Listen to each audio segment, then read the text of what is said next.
Hi welcome back to my channel. इस video में हम आज देखेंगे हम कैसे कोरिलेशन और रिग्रेशन को परफॉर्म करते हैं आर में।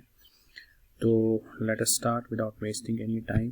तो इसको परफॉर्म करने के लिए या कोरिलेशन या रिग्रेशन को एग्जीक्यूट करने के लिए हम एक बेसिक डेटा सेट यूज़ करेंगे जो कि बाय डिफ़ॉल्ट प्रेजेंट होता है आर में, that is iris data set.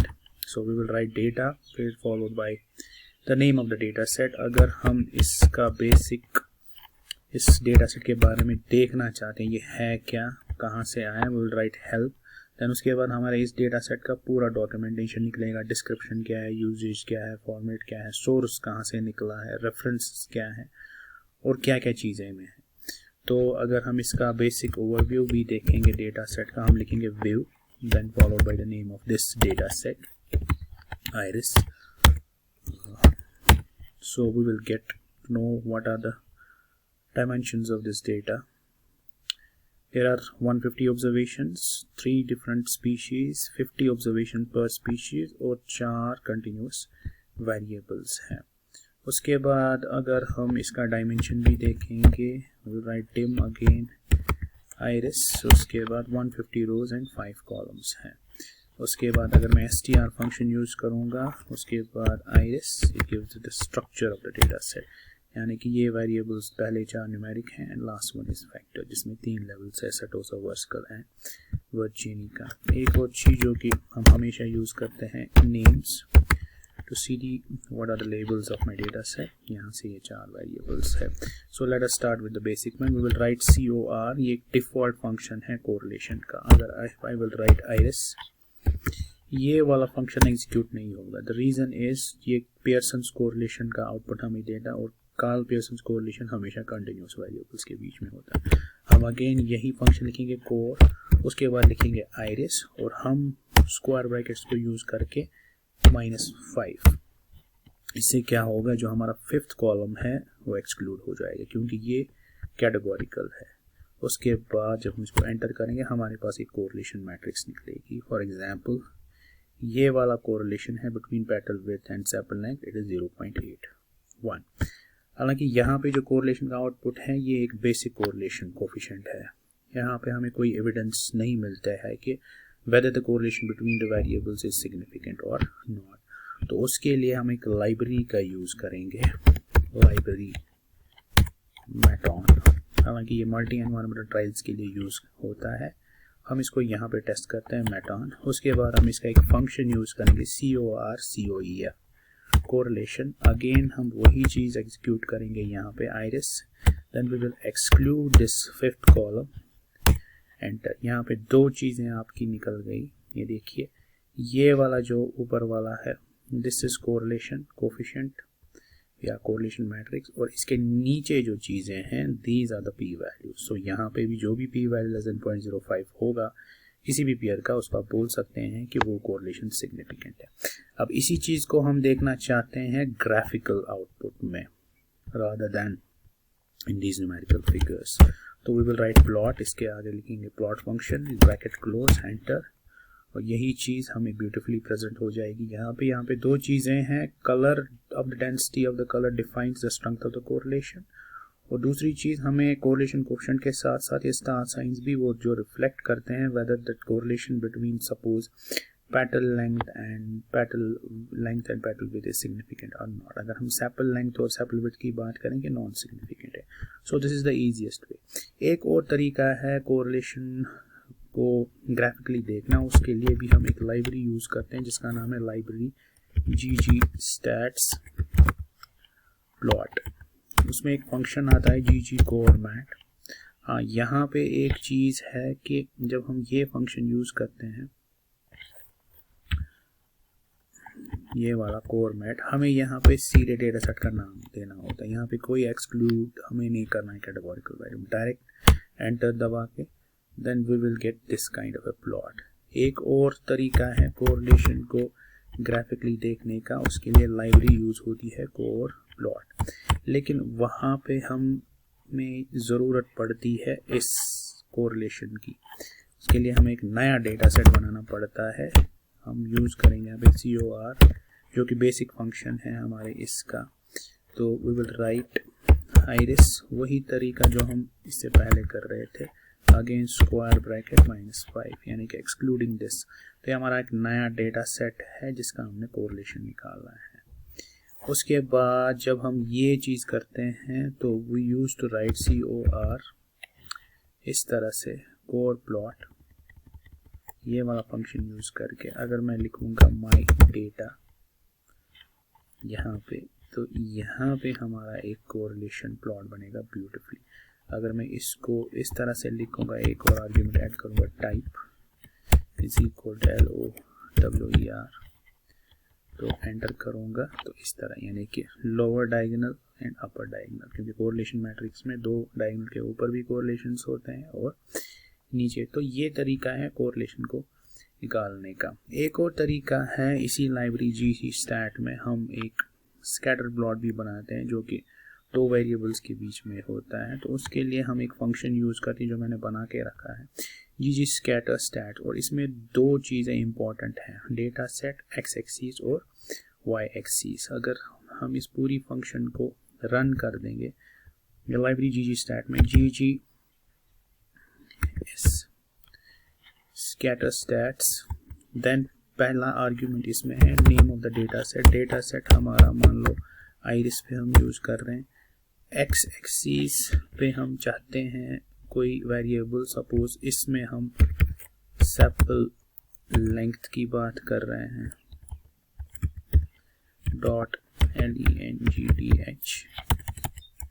.length followed by y is equal to petal.len, और पेटल विड्थ के बारे में हम यहाँ पे कोरिलेशन निकालना चाहते हैं। अगर मैं इतना ही लिखूंगा देन आई विल एंटर, तो यहाँ पे एक प्लॉट बन जाएगा। यहाँ पे बहुत ही, इसको थोड़ा सा हम सेव भी कर सकते हैं इसको बहुत अच्छी तरीके से, JPG फाइल में, PDF में, जहाँ पे भी हो। ये आपका y एक्सिस है, देन दिस इज एक्सिस। यहाँ पे t का वैल्यू निकलता है 17 point, so that we can test whether the correlation significant. यहाँ पे p वैल्यू भी है, इसका पियर्सन का overall correlation at 0.82, that mean it's a very good amount of good strong correlation, और p वैल्यू भी लेस देन 0.05 है। और इस जो कोरिलेशन कोएफिशिएंट का इसका कॉन्फिडेंस इंटरवल, और सबसे इंपॉर्टेंट चीज़ यहाँ पे बेसियन फैक्टर भी निकलता है जो हमें एक एविडेंस दिखाता है अगेंस्ट नल हाइपोथेसिस, और हमेशा जब ये लेस देन -12 होता है तो वो माना जाता है it's a good amount of strength और evidence against the null hypothesis. तो इस चीज़ को हम और बेहतर तरीके से ये भी कर सकते हैं, हम इसको इसमें ये टाइटल्स भी दे सकते हैं, जैसे कि हमने यहाँ पे x लैब, y लैब। अगर मैं इसको रन कर दूंगा इस तरह से, तो जहाँ पे मैंने खाली पेटल लेंथ लिखा था उसके साथ एक और इसका यूनिट भी आ सकता है, यानी कि ये हम कस्टमाइज कर सकते हैं, टाइटल भी दे सकते हैं, इसके बिना भी चला सकते हैं। If I will run this, तो यहाँ पे अगेन वही चीज़ होगी, लेकिन यहाँ पे यूनिट्स ऐड हो जाएंगे, यानी कि हालांकि मेन आर्ग्यूमेंट जो है इसमें खाली इतना ही है, तो इसमें हम ऐड कर सकते हैं यही x lab, y lab, title अपनी मर्जी है यहाँ पे। देन उसके बाद we will use another 2 libraries. एक तो लाइब्रेरी ggplot2 जो एक बहुत ही बेहतरीन लाइब्रेरी है फॉर डेटा विजुअलाइजेशन, और गैले जो इसका एक्सटेंशन है। ये दो लाइब्रेरीज हम यूज़ करेंगे, हम इसी आइरिस डेटा सेट पे यूज़ करेंगे। हम लिखेंगे ggpears, उसके बाद डेटा सेट का नाम, उसके बाद एस्थेटिक्स फंक्शन जिसमें हम यूज़ करेंगे, कलर करेंगे किनको, इन 3 स्पीशीज को, SPECIS। इसको एंटर करके ब्यूटीफुल डेटा विजुअलाइजेशन प्लॉट बनेगा, जहाँ पे हमारा बॉक्स प्लॉट भी होगा, डेंसिटी प्लॉट भी होगा, correlation between the variables and correlation with in each category. तो ये देखिए आप, एक बहुत ही ब्यूटीफुल प्लॉट बन जाएगा यहाँ पे, जो कि हमारा देखिए यहाँ पे डेंसिटी प्लॉट्स भी है, हर एक कलर रिफ्लेक्ट करता है अलग अलग स्पीशीज को। रेड है सटोसा, ग्रीन है वर्स कलर एंड पर्चिनी का। यहाँ पे ओवरऑल कोरिलेशन भी है, फॉर एग्जांपल सैपल विड्थ और सैपल लेंथ का। हालांकि सटोसा में क्या है, विद इन वर्सी कलर में क्या है, वर्जिनी का क्या है। और यहाँ पे हमारे बॉक्स प्लॉट्स भी नजर आते हैं, स्कैटर प्लॉट्स भी, यानी कि huge amount of statistical information यहाँ पे अवेलेबल है। अब हम डायरेक्टली जाएंगे रिग्रेशन पे, उसके लिए हम यही डेटा सेट यूज़ करेंगे। तो हमेशा जब हम रिग्रेशन की बात करते हैं वहाँ पे हम यूज़ करते हैं lm फंक्शन। तो यहाँ पे एक फंक्शन मैंने बना के रखी है मॉडल, लेट्स एग्जीक्यूट इट। तो ये जो मॉडल है ये फंक्शन का नाम देना है, followed by is equal to और असाइनमेंट ऑपरेटर। उसके बाद lm जो मेन फंक्शन होता है उसमें आता है y वर्सेस x, यानी कि डिपेंडेंट वेरिएबल क्या है आपका, इंडिपेंडेंट वेरिएबल है। डिपेंडेंट वेरिएबल अगर मैं लिखूंगा petal dot width versus sepal dot length, then comma data is equal to iris। if I will enter it, तो इस तरह से हमारा ये फंक्शन एग्जीक्यूट होगा। इसके बाद अगर मैं लिख लूँगा समरी, उसके बाद इस मॉडल का नाम जो मैंने इसको दिया है, इस फंक्शन का नाम, वहाँ से enter. So we will get all the information about the correlation which we use, यानी कि यहाँ पे हमारे रेसिड्यूल्स का मिनिमम मैक्सिमम वैल्यू, हमारे कोफिशिएंट इंटरसेप्ट का जो बेसलाइन वैल्यू होता है वो निकलेगा, हमारा कोरिलेशन कोफिशिएंट रिग्रेशन कोफिशिएंट हमारा निकलेगा, यानी कि 0.75, यानी कि अगर हमने 1 सेंटीमीटर सेपल लेंथ को बढ़ाया, हमारा petal width will increase by 0.75 centimetre. और सबसे इंपॉर्टेंट चीज़ यहाँ पे कोफिशिएंट ऑफ डिटर्मिनेशन का वैल्यू भी निकलता है 0.66, means 66% of the variation in petal width is explained by sepal length alone and the rest of the variation remains in error। तो एक और तरीका है इस चीज़ को अगर हम बेटर तरीके से ग्राफिकली प्लॉट करें, लाइब्रेरी वही एग्जीक्यूट होती है यहाँ पे, लाइब्रेरी gg stats plot। तो उसके लिए हम यूज़ करते हैं फंक्शन gg coef stats, ये वाला फंक्शन। उसके बाद जो हमने इस पूरी फंक्शन का नाम दिया है, आई will right it like this, तो हमारे पास एक प्लॉट बन जाएगा इसी चीज़ को बेहतर तरीके, यानी कि अगर मैं इंटरसेप्ट की बात करूँगा, इंटरसेप्ट का वैल्यू इतना है और इसका t वैल्यू है -12, ये देखिए आप -3.2 और t वैल्यू है इतना at -12 at 148 error degrees of freedom, ये देखिए 148 एरर डिग्रीज ऑफ फ्रीडम। और अगर मैं रिग्रेशन कोफिशिएंट की बात 0.75, इट इज़ 0.75 और इसका t वैल्यू इतना है 17.3, t वैल्यू है इतना। सबसे इम्पोर्टेंट चीज़ जो रिग्रेशन में होती है that is regarding the assumptions, हमारे एरर के जो एजम्पशन है रिग्रेशन मॉडल में क्या वो फुलफिल है कि नहीं, whether the errors are normally distributed, whether is the homogeneity of error variances और वेदर दे आर इंडिपेंडेंट। उस चीज़ को ग्राफिकली देखने के लिए हम यूज़ करते हैं function OP is equal to par MF row is equal to C followed by 2, 2 C means concatenation function, जो कि प्रीवियस क्लासेस में आपको बोला गया होता क्या है, उसका रोल क्या है। 2, 2 means 2 rows and 2 columns। then we will write plot और मॉडल जो हमने नाम दिया था रिग्रेशन को, तो वहाँ पे हमारे पास ये 4 डिफरेंट टाइप्स के प्लॉट्स होते हैं। ये वाला प्लॉट जो होता है ये हमेशा होता है this plots the fitted values against the residuals and look for the spread around this line, जो हमारी ये वाली लाइन होती है। And if there is no obvious turn then we can say give our interpretations. Then this is called normal QQ plot। The residuals are normal if this graph falls close to the straight line, यानी कि जितना ये नजदीक होंगे इसके, then we can say। And the third one is scale location। This plot shows the square root of the standardized residual। tallest points यहाँ पे हमारे largest residuals होते हैं और यहाँ पे हमारा Cox distance निकलता है। The plot identifies the points which have lot of influence in the regression line। ये एक तरीका है, लेकिन एक और तरीका है, उसके लिए हम एक यूज करते हैं लाइब्रेरी जिसका नाम है लाइब्रेरी OLSRR। ये इसी के लिए OLS stands for ordinary least square, जो कि आपने थ्योरी क्लासेस में very well you know about this what are least squares। तो 3 assumptions बहुत important है एरर्स के related. The errors has a normal distribution, normality assumption जिसको बोलते हैं, या errors have zero mean. Errors have same but unknown variance जिसको homoscedasticity की एजम्पशन बोलते हैं। Errors are independent of each other, यानी कि एरर्स जो होते हैं दे आर इंडिपेंडेंट, जिसको हम यूजुअली लिखते हैं E follows normal distribution independently and identically distributed. तो उस चीज़ को देखने के लिए हम सबसे पहले यूज़ करेंगे ये वाला फंक्शन OLS_plot_rest और उसके बाद इस मॉडल का नाम अगर मैंने बना के रखी है, इसको हम रन करेंगे, हमारे पास ये वाला प्लॉट निकलेगा।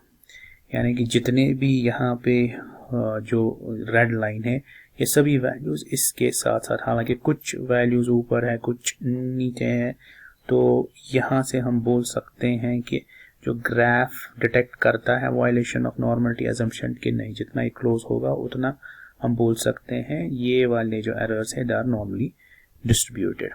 उसके बाद एक और जो तरीका है नॉर्मलिटी देखने का बाय मीन्स ऑफ टेस्ट्स, हम ये वाला फंक्शन यूज करेंगे, this is the test for detecting the normality. हमारे पास बहुत सारे टेस्ट अवेलेबल होते हैं, शपीरो-विल, कोलमर-क्रूज सिमरन, क्रैमर-वॉन और एंडरसन-डाल। हालांकि मेजॉरिटी जो इतने भी टेस्ट है वो सारे नॉन सिग्निफिकेंट निकले हैं, assuming the errors are normally distributed, क्योंकि सबका नल हाइपोथेसिस यही होता है कि errors are normally distributed। हालांकि इसमें एक ही है खाली क्रैमर-वॉन में से जो सिग्निफिकेंट निकला है, because it is usually sensitive towards smaller number of observations, so कुछ हद तक हम इसको इग्नोर कर सकते हैं। लेकिन these are different ways how we can test। इन सभी में नल हाइपोथेसिस ये होती है कि errors are following normal distribution, that means they all their value p value should be greater than 0.05, यानी कि सभी टेस्ट नॉन सिग्निफिकेंट निकलने चाहिए। एक और तरीका है हमें देखने का, that is this OLS fit residual। इसको अगर हम रन कर देंगे हमारे पास एक डिफरेंट टाइप का प्लॉट बन जाएगा। It is a scatter plot of residuals on y axis and y axis जो होते हैं ये हमारे रेसिडुअल्स होते हैं, और x एक्सिस पे हमारे जो है fitted values on x axis ये डिटेक्ट दिखाता है नॉन लीनियरिटी, यानी अनइक्वल वेरिएंसेस, एरर वेरिएंसेस और आउटलायर्स। तो कैरेक्टरिस्टिक्स क्या है? Characters of well behaved residual versus fitted plot जो होता है, जो residuals they spread randomly around this line, जो रेड लाइन होती है, जो कोई फॉलो ट्रेंड नहीं होना चाहिए। Residuals form an approximate horizontal band around this line. No one residual is visible away from the random pattern of the residual, indicating there is no outlier। तो यहाँ पे हम बहुत सारी चीज़ें डिटेक्ट कर सकते हैं। सो ये बहुत सारे डिफरेंट तरीके हैं जिससे हम देख सकते हैं।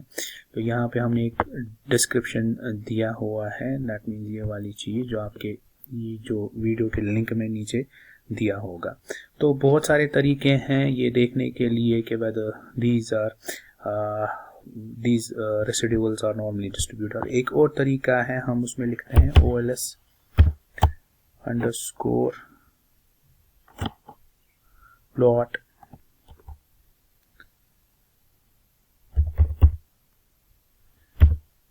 underscore, ये वाला एक और है रेसिड, if I will write H वहाँ पे हिस्टोग्राम निकल जाएगा। ये भी एक और तरीका है देखने का, यहाँ पे हमें एक डिस्ट्रीब्यूशन पता चलेगी whether they are normally distributed or not। तो ये जो लास्ट वाला जो था दैट मीन दिस वन, तो यहाँ पे हमारे बहुत सारी चीज़ें निकल सकती हैं। एक स्कैटर प्लॉट है, it's a scatter plot of residuals on y axis and fitted values on x axis to detect the non-linearity, unequal error variances and outliers। Characteristics क्या क्या है? The first one is the residual spread randomly around 0, this line indicating the relationship is linear। The residuals form an approximate horizontal band around the line indicating homogeneity of error variance। यानी कि तीन assumptions बड़ी important है errors के related, they are normally distributed, there is homogeneity of error variances, they are independently distributed। तो consecutive error terms के बीच में there should be no correlation। So जितनी भी functions हमने यूज़ की, जितनी भी library हमने execute की इस वीडियो में, सभी along with codes दी होंगी description box में जो आप यूज़ कर सकते हैं। So if there will be any queries, you can post them in the comment box below। Thank you very much।